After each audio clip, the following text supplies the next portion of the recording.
నీళ్లు.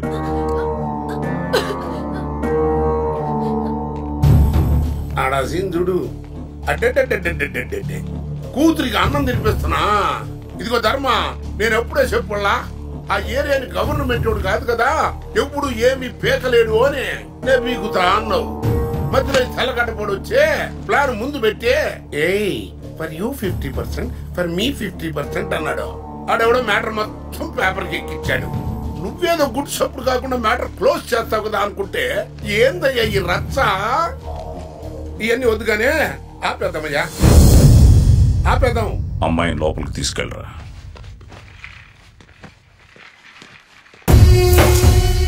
ఒక్కసారి ఆపితే ఆగిపోతాం కేబీ.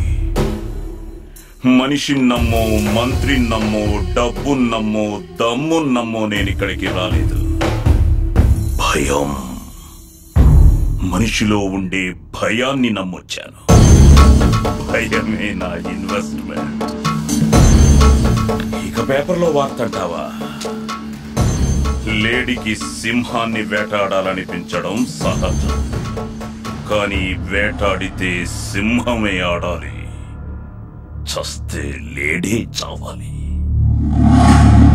రాసినోడిది ఆ ఏరియానే అన్నా. రే బుక్కా అన్నా, వాడు ఆ ఏరియాలోనే చావాలి.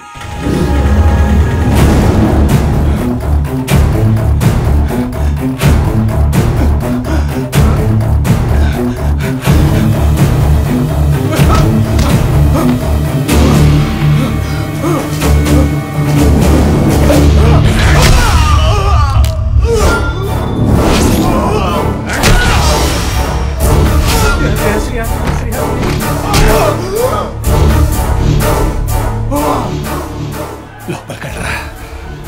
ఎందుకు నాన్న లోపలికెళ్ళని చెప్తున్నానా? ఆగండి రే!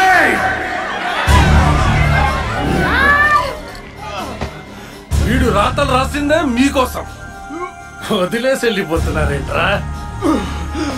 చూడాలి, వీడి చావుని అందరూ చూడాలి.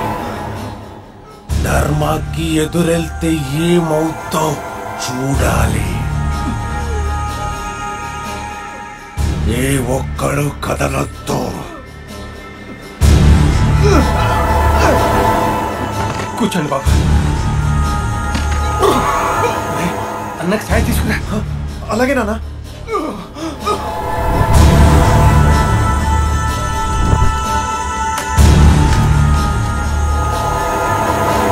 ఏంట్రా ఇంత జనం ఉన్నారు?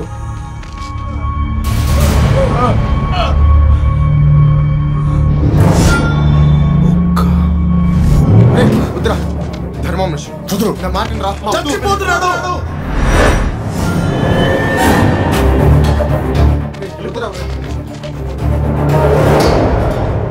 అన్నా అన్నా, వాడు నా ఫ్రెండ్ అన్నా. వాడు ఇక్కడోడు కాదన్నా. వాడికి ఇక్కడ గురించి ఏమీ తెలియదన్నా. నేను పంపించేస్తానన్నా.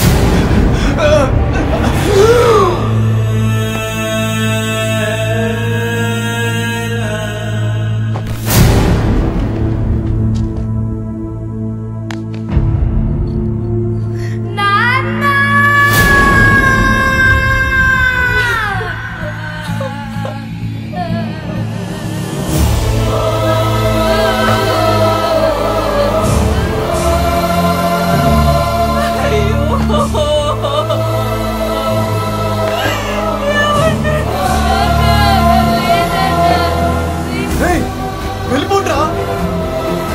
చరణ్ వెళ్ళిరా ప్లీజ్ రా.